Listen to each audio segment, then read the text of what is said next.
Okay, fifth grade. So I got a problem that reads Mr. Roberts had $7,634 in savings. He saved another $366. He then used all his money for some reason to buy 500 books. He then sold the books for $26 each. How much money did Mr. Roberts earn from selling each book? So there are many steps to this problem. This is definitely a multi-step problem.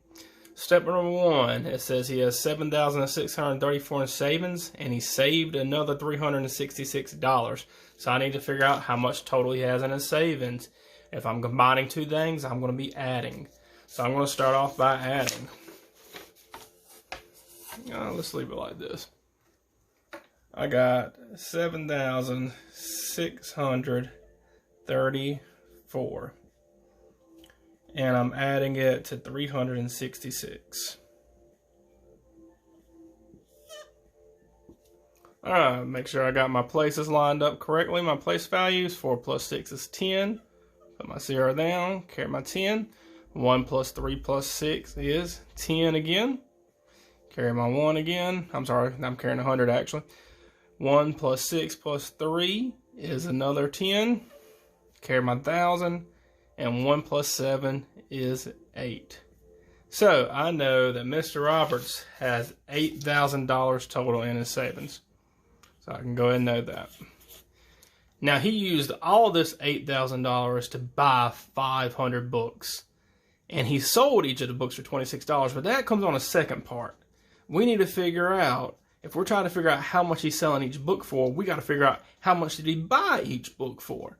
So we got to figure out if he used all his money, which is this $8,000, to buy 500 books. How much did he spend buying those 500 books? So I'm going to have to divide. I'm going to divide 8,000 by 500. Alright, so works the same as all of the division problems. Just more digits now. I got 8,000. We're going to be dividing it by 500. So with multi-digit division, I just start looking at how many times will 500 go into, well, it won't go into 8 at all, will it? Now, I know 500 won't go into 8, it won't go into 80, but will 500 go into 800 any amount of times? Is there anything I can multiply 500 by to get as close as I can to 800 without going over it? If I multiplied 500 by 2, that would be 1,000, so I do go over 800. But 500 times 1 equals 500. So it can go into 800 one time. But 500 times 1 is 500. So just like with my regular subtraction, I need to subtract. Just like with my regular division problems, I'm going to subtract. Alright, 0 minus 0 is 0. 0 minus 0 is 0. 8 minus 5 is 3. And then I bring my 0 down. So now I gotta see how many times will 500 go into 3,000. And that may seem like a crazy problem to do, but as long as I really know my 5 times tables, I kind of got it. I can think of how many times does 5 go into 30? I believe it's 6 times. 5 times 6 is 30. So I believe 500 times 6 should be 3,000. But if I don't know, I'll just check real quick. Let's see. 500 times 6. 6 times 0 is 0. 6 times 0 is 0. 6 times 5 is 30. And yes, my guess is correct. It will go in there 6 times, which is 3,000.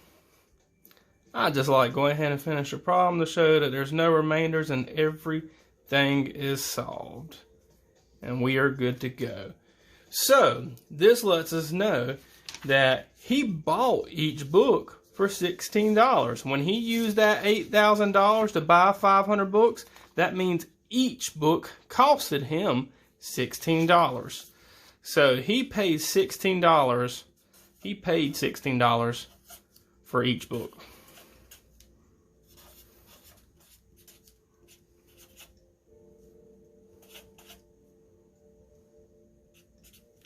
paid $16 for each book. Alright, so he paid $16 for each book, but now he's turning around and he's selling these books for a higher profit. He's selling these for $26 each. So I need to know, how much is he earning from selling each book? Well, that's simple. He paid $16 for it. Now he's getting people to buy them for $26. I just subtract 26, because that's how much he's selling them for, and he paid $16 for each of them. So I'm going to do 6 minus 6 is 0. 2 minus 1 is 1. And Mr. Roberts is making $10 for every book that he sells. So this is a multi-step problem. I hope this helps. This is very similar to a question that you will have this week. Go to my website, and I got some good videos on there for you about even more long and multi-digit division problems. Thank you. Have a good day.